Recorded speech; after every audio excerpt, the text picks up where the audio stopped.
Magic the Gathering is a game that features a vast and continuous multiverse of stories set across countless planes and that incorporates numerous themes. One of those themes is horror. With the beginning of October, so begins our countdown to Halloween.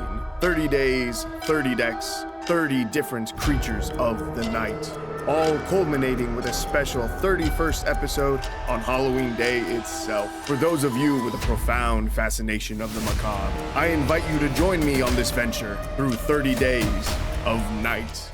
What's going on, ladies and gentlemen? I'm MTG Budget Brew, and welcome to 30 Days of Night. Today we're doing something a little bit different. The creature types for day number 10 and 11 have a lot of similarities. They're both very famous, steeped in tragedy, stem from Greek mythology, and most importantly, they both suck to build decks around. I'm talking about Gorgons and Minotaurs. Because they've both been impressively bad during my testing, I'm going to change our goal for today. Rather than try to get a decent win rate with these creatures, instead I'm going to play 5 games with each deck, and for every game that I lose, I must buy a loser's pack. That's going to be core set 2019 and 2020. Not only are these packs old and have been power crept, but they were literally designed to be weak and function as introductory sets for newer players. Opening these packs is basically the same as throwing away your golden gems. So, with no deck profile necessary, let's get into it. All right, guys, here we are in game number 1. If you watched part 1 of this kind of 2-part video, you'll know that in the first video we ran Gorgon Tribal, and our loser pack was the core set 2019, which means now it's time to run Minotaur Tribal. And for any of the 5 games that we lose, we will buy a loser's pack of core set 2020.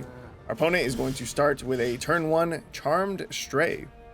They're playing a mono white life gain. I think I let the cat live just in case our opponent plays something like any of the life gain creatures that gain +1/+1 counters whenever you gain life. They don't. They instead play a Beskir Shieldmate. When it dies, they create a 1/1. Because that's all they did, I will play with fire this Charmed Stray. Alright, so for our Minotaur deck, we built around Gornog the Red Reaper. 2 in a red for a 2/3 Minotaur Warrior with haste that says cowards can't block warriors. Whenever one or more warriors you control attack a player, target creature that player controls becomes a coward. Attacking warriors you control get +X/+0, where X is the number of cowards your opponents control. So, we want to play warriors, and ideally ones that are Minotaurs. On turn 2, we dropped a Blood Rage Brawler. It's a 2-mana 4/3 Minotaur Warrior that says when this creature enters, discard a card. So now we're going to play out Gornog. We're going to swing. We're going to turn one of these creatures into a coward so it can't block. I'm going to make that the Beskir Shieldmate because he wants that creature to be a blocker because it will die and replace itself. But he does not want to block with Impassion or Raider. So I think he's going to take all 8 damage here. I was correct. He takes 8 damage. He goes down to 12. And that coward creature type that gets added to his creatures, it stays there permanently. Which means that when Gornog swung again this turn, if Impassioned or Raider was still up as a blocker, we could also turn it into a coward, and then he would essentially have no blockers. They do use pacifism on our Blood Rage Brawler. That is unfortunate, but not the worst thing ever. So we're going to get down another mountain, and then we're going to play... We have 2 options. I could play Voldaren Duelist, which is a 4-mana 3/2 Vampire Warrior with haste that says when this creature enters, target creature can't block this turn. But I think I'm just going to play out the Blood Rage Brawler and then save the Voldaren Duelist for next turn in case our opponent does have a blocker. Well, really in case they have 2 blockers, because if Gornog is still out, we can turn one of his blockers into a coward, so it's useless. And then Voldaren Duelist could have taken care of a second blocker. Oh yeah. Yeah, we're sitting pretty here actually. He played out a Righteous Valkyrie. 2 of his creatures are already cowards. Gornog can make the Valkyrie a 3rd one. Voldaren Duelist has haste, which means that when it swings, it's going to get the buff from Gornog. So we will go to combat. We will swing with our 3 creatures. Gornog will target the Righteous Valkyrie. It now cannot block. We kill our opponent. We dealt 18 damage in that turn and set them to -9. That was good. That's like the best that the deck can do. However, let it be known that our opponent, I think, missed 2 land drops, but hey, we'll take that. That's 1 less pack that I have to buy. All right, here we are in game number 2, and our opening hand is not too bad. We have a Blood Rage Brawler to play on turn 2. That will make us discard a card. However, we also have Reckless Impulse in our hand to be able to give us some pseudo draw. All right, I'm going to play the Blood Rage Brawler, and I'm going to discard I really want to discard a mountain, but that's super greedy, and I'm okay with that. I'm going to go with the greedy play. I want to keep both of our Voldaran duelists. I want to keep the invigorated rampage because it's extra damage.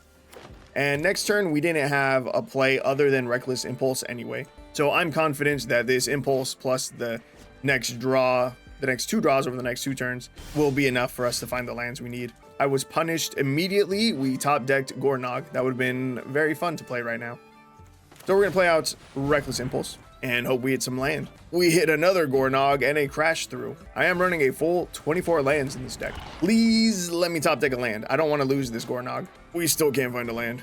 Okay, I'm going to crash through. That will give Blood Rage Brawler trample. And we'll get to draw a card. This will surely be a mountain. This will surely, there we go. All right, we get a mountain and we're able to play a Sardian Cliff Stomper here. It is a 2-mana 0/4 Minotaur Barbarian. I want to note that this is not a warrior, so it does not synergize with Gornog. But this says, as long as it's your turn and you control 4 or more mountains, this creature gets +X/+0, where X is the number of mountains you control. We're now going to swing in with the Blood Rage Brawler. Yeah, the reason we're running a Vampire Warrior is because a lot of these Minotaur cards had different creature types. Like this is a Minotaur Barbarian. There's another Minotaur that was just a Minotaur, didn't have a secondary type. And there was a Minotaur Berserker that I was trying to run as well. I was like, man, dude, none of you guys are warriors? Like, come on, I need a warrior. Oh, that was gross. Our opponent just cast March of Burgeoning Life, which says choose target creature with mana value less than X. Search your library for a creature card with the same name as that creature. Put it on the battlefield, tap, then shuffle. And he just grabbed a second copy of Venerated Rot Priest. That's disgusting. And he had another one in his hand. He has 3 out of his 4 Rot Priests on the battlefield. He swings 2 of them. I think he's going to give one of them Death Touch, I would assume, and kill our Cliff Stomper. Oh, he does not.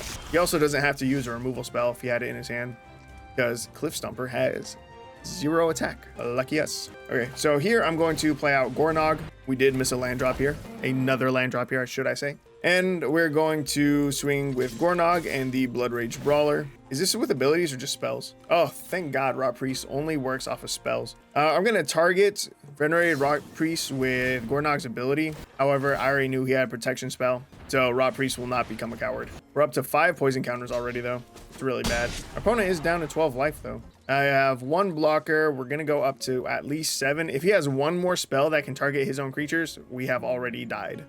This is game over. And I know I was complaining about lands, but our opponent also has been getting screwed on lands. He only has two whole lanes. All right, and he did have a way to target his own creatures, so that's game. Man, that's cool. I'm surprised that I haven't seen anyone use this card with Rot Priest. The top part of this card says, as an additional cost to cast a spell, you may exile any number of green cards from your hand. This spell costs 2 less to cast for each card. That's crazy. That's crazy good. That is an amazing way to tutor a Rot Priest. And Rot Priest can solo, let alone 3 of them. Or 4. All right, here we are in the store. We're gonna select Corset 2020. And we're gonna buy our losers pack.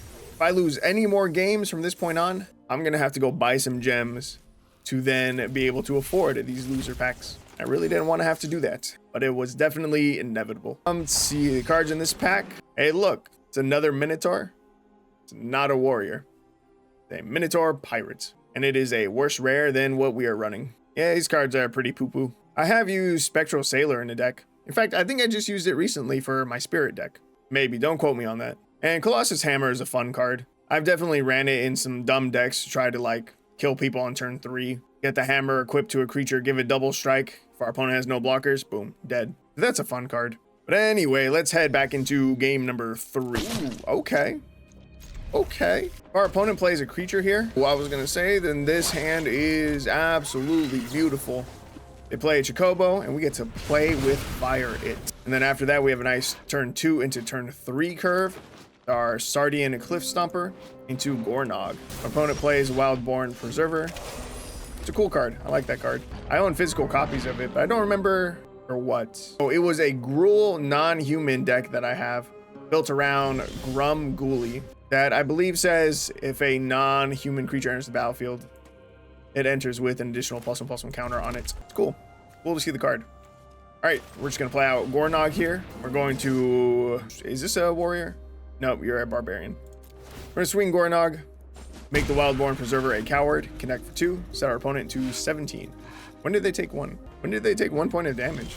From where? I don't know. I don't really care either. Okay, we hit our 4th mountain, which is perfect because now Cliff Stomper will have 4 power during our turn. So I think the move is to play out on Crop Crasher here. I'm gonna play the Crash through. I'm gonna give our creatures Trample. We're gonna draw a card. I'm gonna swing out. Gornog will target the Chocobo. Chocobo can only block the Cliff Stomper right now. However, it's not going to want to anyway because we have Trample. We connect for huge damage, what, 13 damage? Set our opponent down to 4? This is probably just game over with our Invigorated Rampage. Especially if Gornog lives. Our opponent can't block the On-Crop Crasher or Gornog right now. They play Nissa Vastwood Seer. Dude, and that's just game. It's just game. We're 2-1, baby. That's a positive win rate for this play session. Yo, 2 more. 2 more. If I can win the next 2 games, I don't have to buy gems. And that would be very nice. Well, ain't that a thing of beauty? Quadruple Mountain into triple Invigorated Rampage. Let's mulligan. All right, this is much better. Blood Rage Brawler into Blood Rage Brawler into On-Crop Crasher. We'll keep 6, throw back the Voldaren Duelist. Say hello to our opponent. Hit him with that Sunbathing Karn. Do I want to draw with Crash Through? No, I do not. If we find our 3rd mountain, I think I want to go Blood Rage Brawler into Blood Rage Brawler plus Crash Through. I think that's the move. All right, speaking of, play the Brawler. And I'm going to discard the On-Crop Crasher. Our opponent's playing Mono Green Elves. It looks like they're about to miss their land drop. They do. And I was just about to say if we had to play with fire and we actually top deck it. That's crazy. Okay, so we're going to Crash Through, give our Blood Rage Brawler Trample. We're going to draw a card. That's nice. I'm going to play with fire, one of the elves, and I'm going to swing. If you're playing against Mono Green Elves, you need to kill the Mana Dorks. I'm telling you. I have won tons of games, countless games, because I killed their Mana Dorks and they didn't have any more gas. That's another dub. That's another victory. We're 3-1 with this garbage Minotaur deck. Dude, that's hype. That is super hype. Let that stand as proof. Kill the Mana Dorks. Do it. All right, guys, here we are in our 5th and final game. We are going first. We have Crash Through, Reckless Impulse, and Gornog. I think that's good enough to keep. I think I'm gonna cast the turn 1 Crash Through and hope that we draw into a Blood Rage Brawler. We do not. That's all right. So we're going to Reckless Impulse here. We hit a Voldaren Duelist and a Crash Through. All right, that's fine. Our opponent plays Electrostatic Field. We're gonna play Gornog. We're gonna swing. It's gonna target the Electrostatic Field. It can't block. We connect for 3 damage. They play another Electrostatic Field. We play out the Voldaren Duelist, which is a warrior and has haste. It says on ETB, target creature can't block, but we're gonna swing. When we attack with Gornog, we're gonna target the 2nd Electrostatic Field, also make it a coward. And that means our creature's getting +2/+0 when they swung. Our opponent's down to 8 already. They play a Firebrand Archer and a Tormenting Voice. That's game. That's game over. We're gonna swing. They can't block with the Archer. And we have Invigorated Rampage in the back, even just in case we needed it. But Gornog, target the Archer. 11 damage that he can't block. Opponent goes to -3. That's game. That's game. I don't have to buy any gems. It's a Halloween miracle. It's beautiful. It's beautiful. You'll love to see it. And also, this video is going to be really short. Look at it, people. Look at these beautiful deck stats. 9 and 10, 47% win rate across 6 versions of the deck. But this version, this 6th version, 56% win rate. 5 and 4 overall. 4 and 1 in this play session when it was previously 1 and 3. That's insane. Dude, look at the timers on this. Our last 2 games didn't even last 2 full minutes, it says. It says 1 minute apiece. That's crazy. All right, come on, guys. You gotta give the video a like for that. That was amazing. A true underdog story. I am very, very pleasantly surprised. Anyway, if you liked the video, you should like the video. If you liked me, the video, and you like Magic the Gathering, you should consider subscribing to the channel because that will get you more of all 3. And I would like to thank you for joining me on day number 11 of our 30 Days of Night. And I hope to see you in the next one.